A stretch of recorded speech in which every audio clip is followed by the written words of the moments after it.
Welcome to Get Rich Education. I'm your host, Keith Weinhold. How do you scoop up a discounted real estate deal at a property foreclosure auction? We're talking with an expert that's bought hundreds of properties this way. Learn some fatal mistakes that you must avoid so that you don't overpay and that you don't mistakenly buy into a deep money pit.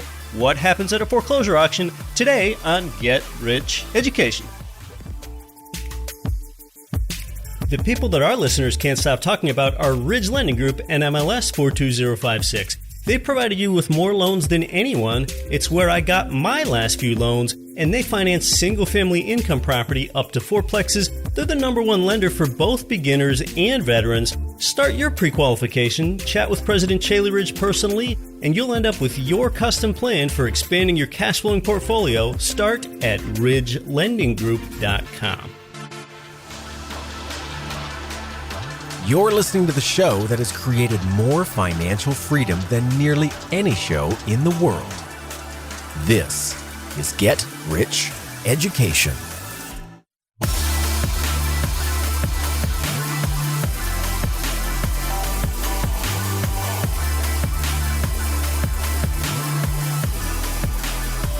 Welcome to GRE, from Harrisburg, Pennsylvania to Hattiesburg, Mississippi, and across 188 nations worldwide.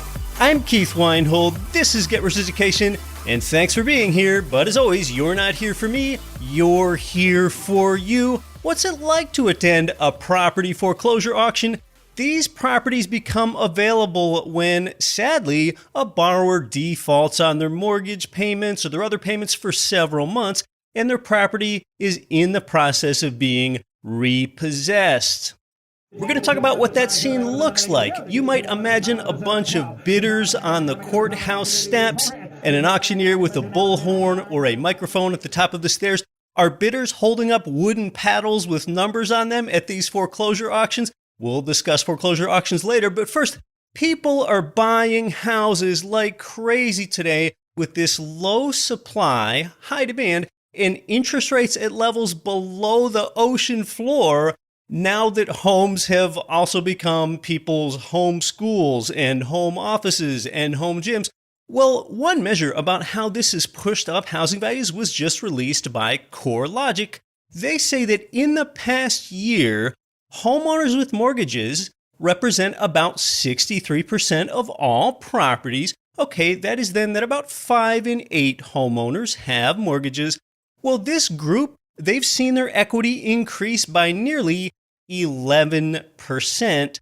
This equates to a collective $1 trillion in gained equity. Okay, that sounds impressive, but that's a big number. So what does that really mean in relative terms? That is an average gain of about $17,000 per homeowner. And CoreLogic goes on to tell us that the average family with a home mortgage loan had $194,000 in home equity last quarter. And for a lot of people, this can stimulate their wealth effect. That's the end of what CoreLogic said for a moment here, where this is me talking. The wealth effect, it's that psychological effect when people feel wealthier. It makes them want to spend more as a consumer in the economy.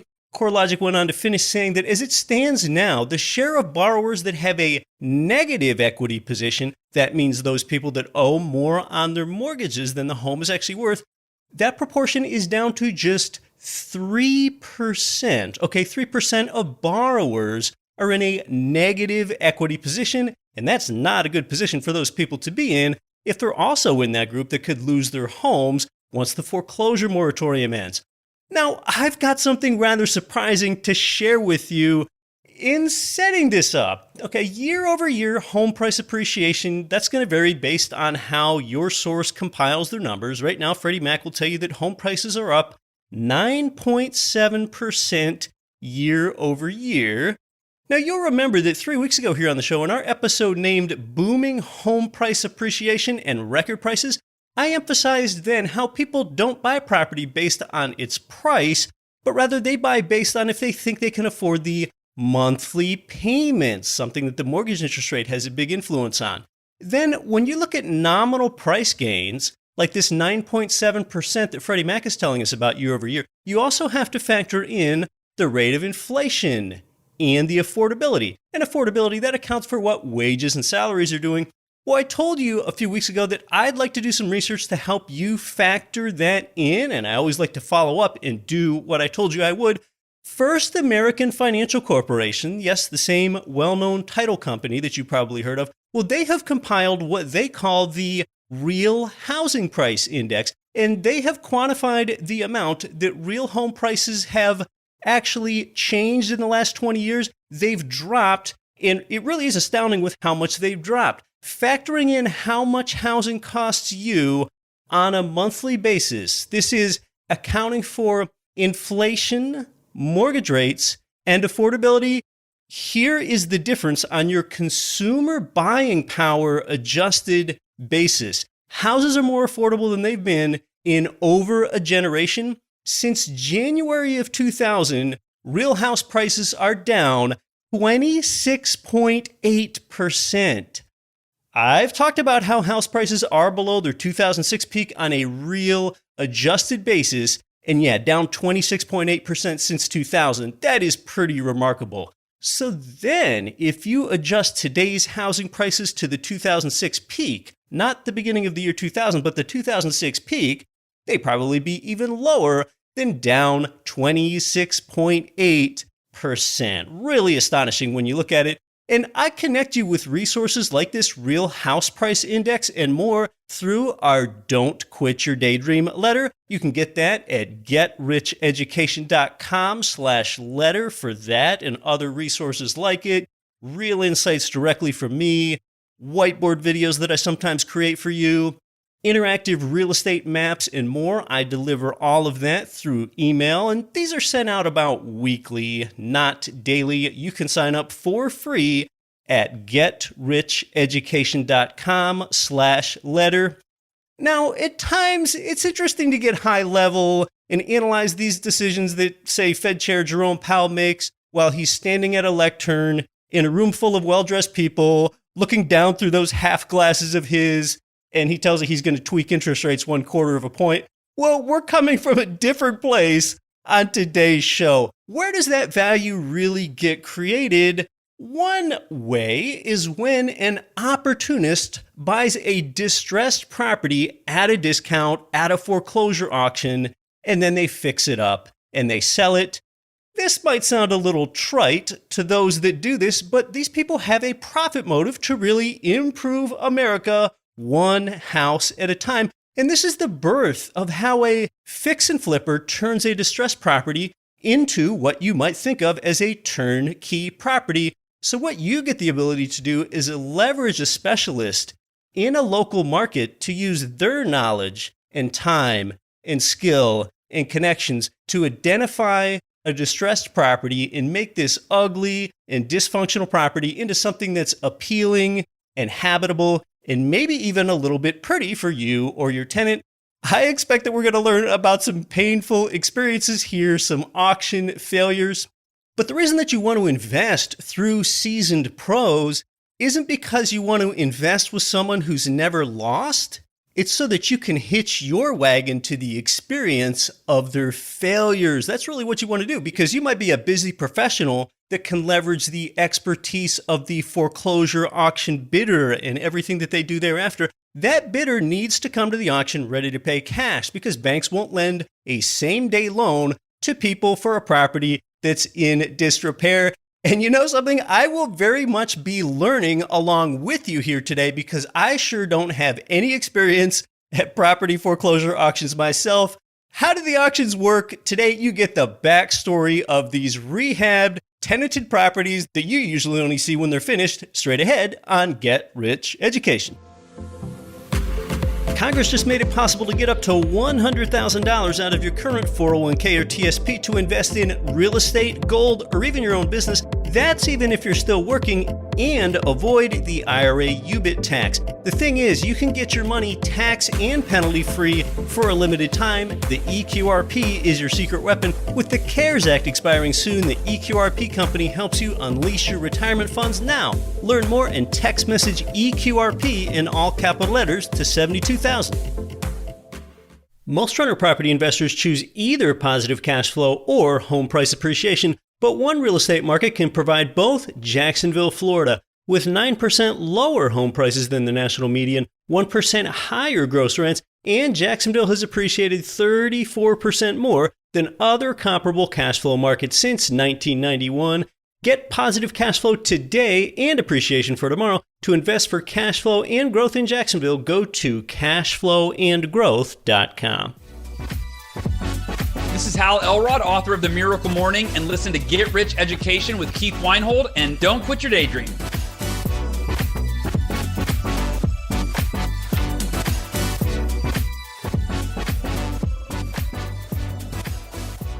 Originally from Ireland, this week's guest has been investing in U.S. real estate since 2009, and he's now bought and sold over $100 million worth of real estate. He used to work with a turnkey provider. In fact, he shared the stage with me last year for our Get Rich Education Tampa real estate field trip. He's done more than 350 fix and flips in the Tampa Bay area. So therefore, among other expertise, he's an acknowledged expert in what we're going to discuss today, and that is trying to buy a deeply discounted property at the foreclosure auctions. Welcome back to Get Rich Education, Colin Murphy. It's a pleasure to be here, Keith. Thank you. Now, you've bought several hundred properties in the foreclosure auctions with this intent to fix them up and sell them to investors, which is really the life cycle of a turnkey property. And that property's backstory really is the fact that it often starts out as a foreclosure property, meaning that a borrower, that former property occupant, has defaulted on their mortgage payments or maybe defaulted on their property tax payments. So tell us more about how properties end up in foreclosure here, the genesis of this process. As you said, it always starts with somebody defaulting on their mortgage, missing enough mortgage payments. And most banks generally won't do anything until borrowers about 3 to 6 months delinquent on their mortgage, because it's just so expensive to go through the foreclosure process. But once you start getting those 3 to 6 months missed payments, a bank will start taking action, start sending you those letters. Eventually that lead to what's called a lis pendens, which is kind of a warning that a foreclosure is in the process of happening. But it's a very slow process. It varies from state to state, even county to county, and it can take years for someone to actually be foreclosed on, and then another month or two after that to actually be forced to leave their home. So it's easier to buy vacant foreclosure houses than occupied foreclosure houses, but there are a lot of investors out there that buy property this way. I mean, you can buy them from wholesalers, you can buy them on the MLS, you can send postcards to distressed sellers. But, you know, I found foreclosure to be a fantastic way of buying real estate over the years. Of course, be feeling some sympathy for the borrower that has lost their home. So maybe that property is still occupied and maybe it's not occupied at the time it hits the foreclosure auction block. And then I'm thinking physically about the property. I think we're thinking about in our mind's eye about things like boarded up windows, tall weeds in the lawn. So tell us more about the occupancy status and then physically what the property's like. I mean, you really get a bit of everything. A lot of them are vacant. In a lot of cases, somebody passed away with natural causes. Their heirs might be out of state, didn't have any interest in serving the mortgage, just let it go astray and just ignored the warning letters and the bank letters and just didn't have any interest in this little house in Tampa or wherever it might have been. That happens a lot. Other times it is investors who bought lots of properties and then the 2008 or 9 crisis hit and they're unable to service all these mortgages because the rents went down or tenants stopped paying and they were foreclosed on because they didn't service their mortgages. And then often you do have sad cases where owner occupiers are just falling on hard times. The D's have a lot to do with it: death, divorce, drugs, and debt. They're the kind of 4 main items that cause a foreclosure. And while you do definitely have sympathy for them, I personally have never felt guilty bidding on these properties. I mean, the people, they default on their debt through their fault or not, and it's the bank that is foreclosing the property. The bank is getting an order enabling them to foreclose on the property. And if a third party investor like me doesn't buy it, it'll just go back to the bank and they'll list it on the MLS with a realtor. Eventually, it'll get sold and taken off the previous owner either way, whether investors do something or not. All right. Well, before we talk about the auctions and any of the bidding excitement there, we think about a couple things. There are the ways that lenders need to behave with foreclosed upon properties, whether the state is a judicial state or a non-judicial state. Tell us more about that. First of all, every state treats foreclosures slightly differently. So it really is state by state, but there is a broad definition into judicial and non-judicial states. And the kind of simple explanation is that a judicial foreclosure means that the lender has to go to court to get a judgment to foreclose on your home. So it can take a long time. It can take 2 or 3 years, while a non-judicial foreclosure means that the lender doesn't need to go to court to get an order to foreclose on the home. So it can be a lot quicker. And, to give you some examples, Florida and New York are judicial. So these are slow moving foreclosure markets. It can take a long time to get foreclosed on. Whereas most of the West Coast of the United States is non-judicial, like California and Washington and Texas, Alaska as well. It depends. I mean, the red judicial states will be, Florida, New York, Ohio, Pennsylvania, Illinois, a lot of places on the South and Northeast coasts, whereas probably most states are non-judicial. You got to know which way it is. And then again, you got to drill into what your specific state does. And it's easier to talk to people that have done it before diving in. Whether a state is judicial or non-judicial, that makes me think about the lender risk when they make the loan in the first place. New York and Florida, they're two examples of judicial states where the foreclosure process can take years, which seems to mean there would be more risk for the lender than non-judicial states like California and Texas, where you can get the property turned over in a matter of months rather than years. So it seems to me like mortgage interest rates then could very well be higher for judicial states like New York and Florida, but I don't know that that's the case. That's a very interesting point, and you're completely right that people defaulting on their mortgages in Florida are more expensive to deal with than people defaulting on their mortgages in Texas. That is absolutely true, but I don't think that they adjust their mortgage interest rates for that. It's a competitive mortgage market, and they all have strict lending criteria these days. That they're not as careless about lending to people as they were in the mid to late 2005 to 2006 period. But you're absolutely right. It is probably slightly riskier, but the percentage of all mortgages at default is very low nowadays. It's well under 5%. So it's not a high amount, and banks will get their money back eventually. They will tack on all that interest. They will tack on all those legal fees that they have to pay in the judicial state. So as long as there's some equity in the home, which there tends to be nowadays after a 10 or 11 year boom, they'll get their money one way or the other. They lost a lot of money in the properties that they did foreclose on in 2012, 13, 14, 15. They really took a bath on them. But nowadays, they're getting their money back one way or the other.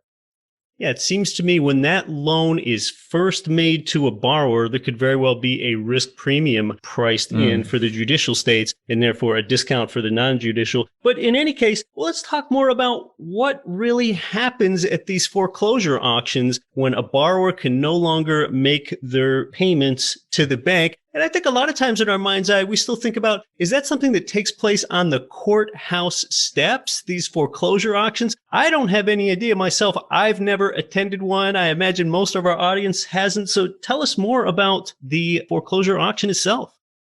I think that's the picture people have, that you put on an overcoat and go to this large courthouse steps and hold up your hand saying 10,000, 15,000, 20,000. It's generally not like that in most places. I mean, but it was until pretty recently. I mean, in Florida, for example, almost all foreclosure auctions, which are county by county. I mean, you're foreclosing in a specific county. So most counties in Florida, not all of them, there's some rural counties that are still, you have to go to courthouse steps, but the majority of places, and certainly the ones all around Tampa Bay where I'm based, are online.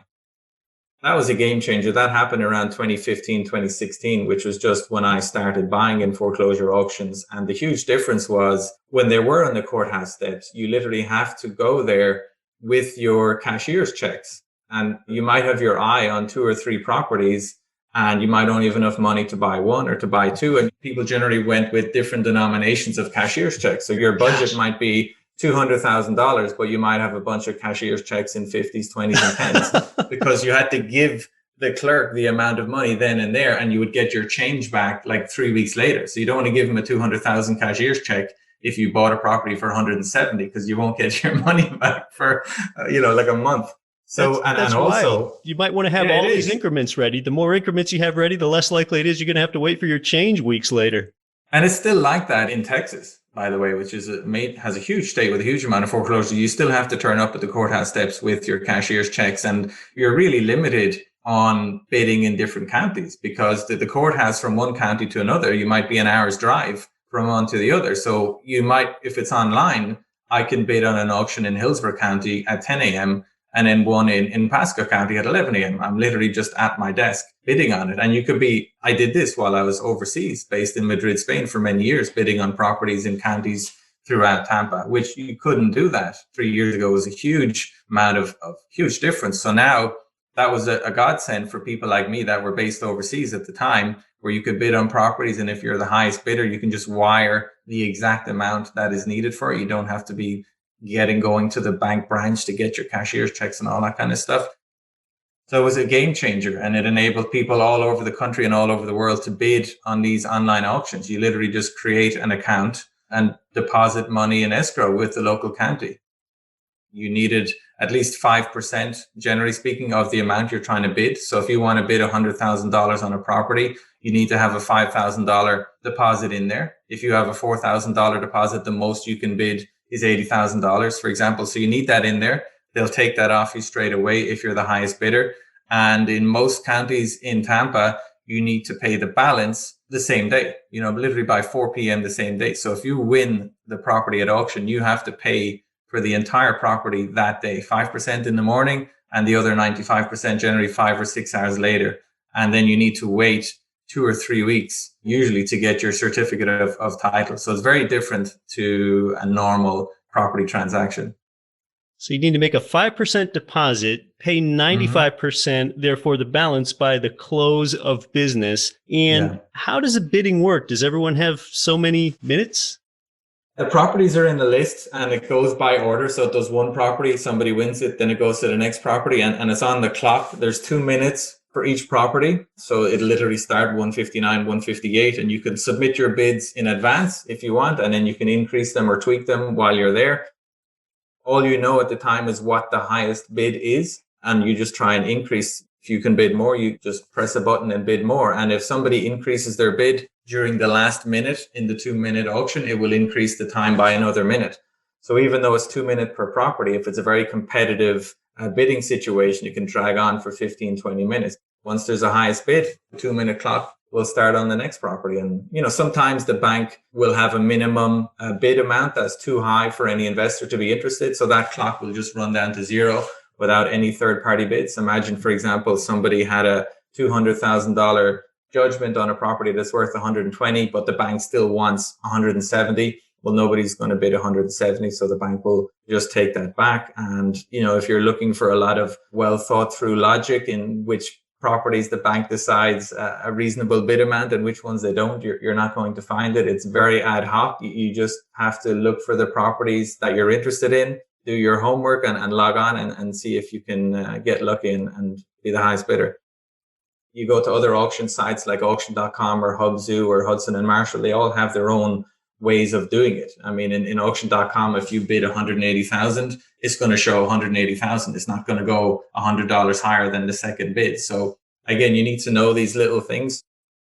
I do like putting in my strongest bid straight away so that it's you have other people just trying to chase you and they might never get to you, because when you're the highest bidder, the screen goes green. And I'm sure there's some little dopamine reaction in your brain when you see that green screen, and you just get a little bit more aggressive to get back the green screen. If somebody outbids you, you'll keep increasing it in $100 and $500 increments. Whereas if I try and keep the clock red as long as possible just to discourage people from seeing that green screen, there's a whole other world out there. You do need to control yourself and control your emotions, and you do need to have your amount. I'm not bidding more than 120. And maybe you give yourself permission to go $500 or $1,000 higher, but you need to be careful. It is easy to lose the run of yourself and overpay for a property in those situations.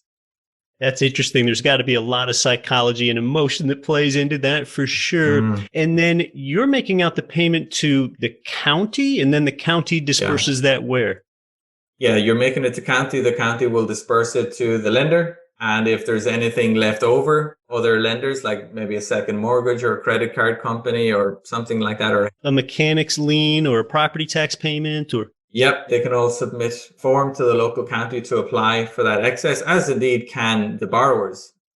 If you default on a $90,000 debt, but somebody paid $150 for the property, you can go and apply for that excess as well. I mean, unfortunately, a lot of people don't realize that and don't do it. And the money will just sit. You have a certain amount of time to claim it. I think it's up to 6 months for a borrower and a little bit less for other creditors. But if you don't do it, the county's going to end up keeping it, and God knows what they use it for. That's got to be really thrilling. That's some important scoreboard watching when you're in the middle of an auction there. And part of that is, how do you know how much to bid? Therefore, you need to get a certain feel for what's in that property and what you need to estimate for renovation costs before you know what to bid in the first place. So tell us more about how you know how high to bid. You do, and that's where there's a lot of guessing involved, unfortunately, because if you see a property that's coming up for auction next week and you drive by it and it's occupied, most people won't approach that home. You can't really knock on the door and say, can I see your house is coming up for auction? I mean, you probably won't. These people are going through a lot of emotional distress at the time. I mean, yeah. I do know people that knock on doors and say, your property's coming up for auction. I'm very sorry about it, but here's $100 cash if you let me walk through your house. I think they're very brave. I personally haven't been brave enough to do that. You just look at the exterior of the property. That generally gives you a very good insight into the interior. So if the exterior is, if the lawn is trim, if there's a nice car on the driveway, if there isn't a bunch of debris lying around, if it's not overgrown, you can generally make some assumptions about the inside. You can also look up permit information online to see how old the roof is, to see how old the AC is. If you're a realtor or if you've access to the MLS, you can look up the recent sales history. Maybe it was sold 3, 4, 5, 6, 7 years ago. So you can see some interior pictures from there. You might see that there's tile flooring. You might see that the kitchen cabinets look newer. You can see a bunch of stuff generally from that information. But generally, in my experience, you need to assume the worst if you can. Sometimes houses are vacant, but they're just the blinds are closed and the doors are locked and you just can't get in. And you just assume they need everything. Just assume they need new floors, fresh coat of paint, new kitchen, new bathroom, new lights and fans and interior doors and water heaters and everything. I mean, you can kind of see the roof and AC yourself, but certainly been unpleasantly surprised far more often than I've been pleasantly surprised. I mean, maybe one time in 50, you'll buy a house and you'll get into it a few weeks later and you say, oh, wow, this house is much nicer than I thought. These kitchen cabinets are perfect. I don't need to do a thing. But generally speaking, if you assume it needs everything and you walk in, it does. They're generally quite messy and neglected. And some of them have been empty for several years.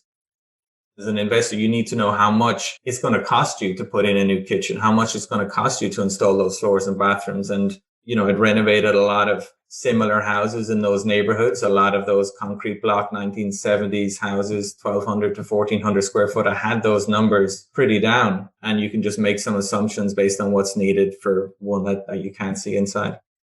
All right, so you need a great understanding of your typical renovation costs. You can do some due diligence on permits and title in addition to just driving by the property before knowing how much to bid. You don't get title insurance on these properties, so you do need to do your research on the title. You do need to make any liens that are with that property. A lot of them will stay with the property after you buy it. There might be unpaid utility bills. There might be county liens for having an overgrown garden. There might be additional mortgages that weren't foreclosed on property. So you really do need, ideally, a good attorney or local title agent that can do generally just a quick check. I mean, there's no point in paying hundreds of dollars for a full check on every property because you get so few of them. But the public records are pretty easy to read. And nowadays, and again, that's something that wasn't available 5, 6 years ago, but now you can type in the name of the property owner and you can see a whole history of all the mortgages, when they're repaid, all the liens, all the other debts, the lis pendens, you can see the divorces, death certificates. There's a whole ton of stuff you can see. It is worth training yourself how to do it. I'm able to do it myself now, and I do it myself a lot of the time, but I relied on title agents to do it for me at the beginning. And then when we were doing a bit more scale, like buying multiple houses every month, we had an attorney that just did them for us. And they would come back with the feedback saying, this is clean, you're good to go. Or there's an unpaid utility bill or an unpavement assessment. So you just adjust your numbers accordingly. This is pretty fascinating. Clearly something that's not for beginners. This is advanced real estate entrepreneurship here that we're talking about, buying property at a foreclosure auction. And I can imagine that in your learning process, you've made quite a few mistakes. Tell us real quickly about a few of those embarrassing mistakes, tough lessons. I mean, this is really the school of hard knock stuff here. I've made a lot of mistakes and it's hard to avoid them. Anybody that's bought 100 properties, I'm sure will happily admit to loads of mistakes. And this is not the same as buying a house from the MLS where you get a property inspector to look at it and you have a title agent making sure everything's squeaky clean. And the only mistake you can make is with your renovation budget, or your after repair value. This is a whole different thing. So previous mistakes I made in the early days and even the not so early days. One was not noticing huge utility liens. And you might think, your water bill might be $100 a month or something like that. But when a house has been vacant for years, those bills can go into the thousands of dollars. I've had utility bills north of $4,000 that I didn't know about until after I tried to get utilities connected after I bought it. So that's not nice. That becomes your responsibility then. Yeah, I mean, the water company won't turn the water on until you pay the previous bill. So yeah, you're kind of they got you cornered. And some of them will negotiate with you. Some of them will give you a discount if you ask them, but most don't. I've had $3,000 water bills and I've had them say, well, we'll knock $50 off it. And that's all they're doing. They know I'm an investor. They know I need water to renovate and sell that house. They know they got you. They got you. So you need to be careful about that. And if a house has been vacant for years and you see a utility bill, just assume it's a couple of $1,000s. And, if you're pleasantly surprised, then all the better. I've had roof permits wrong where I've seen a roof permit for 2018 and I might think, okay, this roof is good. I don't need to replace it. But the roof permit was just for a minor repair of $1,000 and the roof was actually 15 years old. Even though it might look okay, it's 15 years old with maybe a 16-year lifespan. So that was adding another $8,000 onto your renovation budget because I didn't take that into account. Sometimes it can take a long time to get possession of a property if it's occupied and the owners have good legal counsel. So your money is kind of spent the same day, as we talked about earlier, but you can be in limbo for months. Literally for months and months and months if they're fighting it because you're not getting clean title, you're not getting access to the house. And sometimes the court will rule in their favor and cancel the foreclosure and they end up just sending you back your money 4 months later, minus thousands of dollars in court fees. And you've got nothing to show for it other than having put your money in an escrow account for 4 months and paid money to do it. So that's a huge pain, as you can probably imagine. Because you couldn't get that borrower to vacate the property. You couldn't get possession. They fought. Yeah, they fought, couldn't get clean title, and it was just held up while my lawyer, who I had to pay, was fighting their lawyer to see if the foreclosure was valid or not. Gosh. And sometimes, and I've no problem with this, everybody's entitled to fight for their own property. I can't argue against that, but every now and again that happens. Generally, if the house is vacant, nobody's going to fight the foreclosure. But if it's an owner-occupier situation, they might, and you need to be prepared for that. And it's quite painful having your capital tied up like that. Thankfully, that didn't happen to us in the early days. It just happened to us when we had a little bit more volume and we were able to kind of absorb it a little bit easier. The most annoying one is when you have this great property, you've done all your homework on it, you know your bid price, I'm going to bid $100,000 for this property, but you don't have enough money in escrow, that you've only got $4,000 in escrow, which means you can only bid to $80,000 instead of $5,000 because you maybe bought a property 2 days ago, which depletes your escrow balance and you forgot to top it up again. It's incredibly frustrating that you've done all the work and all your colleagues have done all the work to prepare you to bid on this property, but then you don't have the money to bid on it. And then the obvious one, just paying too much because of adrenaline. You're just chasing a property further than you should be. You're overpaying for it. And then you're just trying to make up for it the whole way through. You're trying to say, well, do I really need a new kitchen or do I really need to replace this 15-year-old AC? It's just not worth the hassle and the stress. There's a lot of mistakes you can make, but it's a very good way of getting inventory. You can get properties at a discount, but they're still competitive. Obviously, there's a lot of people doing this. Yeah, this is the school of self-education rather than formal education here, scooping up properties at foreclosure auctions. Well, this has been really fascinating to learn about, Colin. I did as much learning or more than some of my listeners because this is a world that was previously unfamiliar to me, but you're an expert in more things than just foreclosure auctions. So tell our audience more about you. I've done a lot of fix and flips over the years. I'm a very curious person by nature. I love real estate. I like a buy and hold guy. I like lending to wholesalers. I enjoy purchasing in tax deeds and tax liens, flipping properties, buying in foreclosures, buying from wholesalers. I enjoy talking about it. I have a podcast, colinpodcast.com is the website, or Colin Podcast About Real Estate is the name of the show. I just love the freedom real estate gives me. I've invested in US real estate for about 10 years. A lot of that was from being based overseas. And I just love the freedom real estate gives you. That passive income it generates, your ability even to generate active income remotely is easier now than ever before. And the pandemic has just accelerated the development of those tools. I do write reports from time to time. I have a website, finally, which you can visit. It's called ColinInvestments.com, COLIN. Investments.com. You'll find videos, podcasts, reports. ColinInvestments.com. Colin Murphy, thanks so much for educating us here on the show. Thank you, Keith.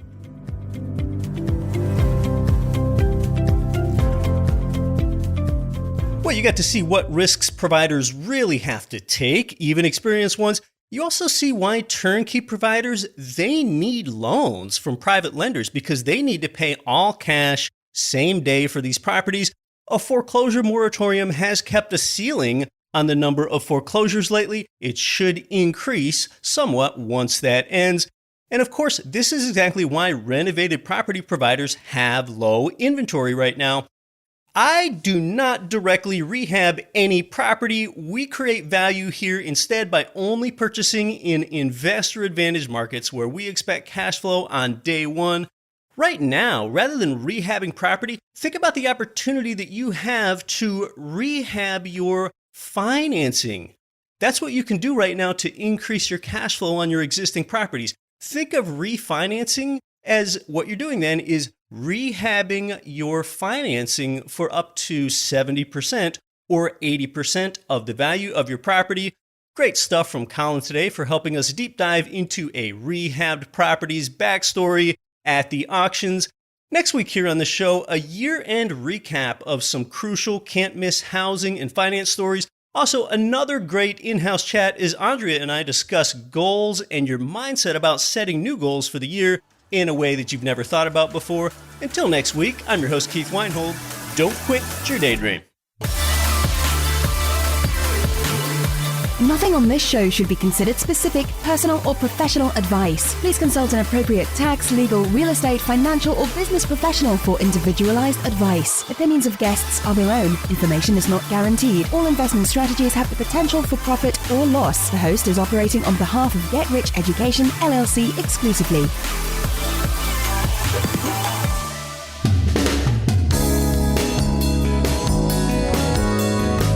The preceding program was brought to you by your home for wealth building, GetRichEducation.com.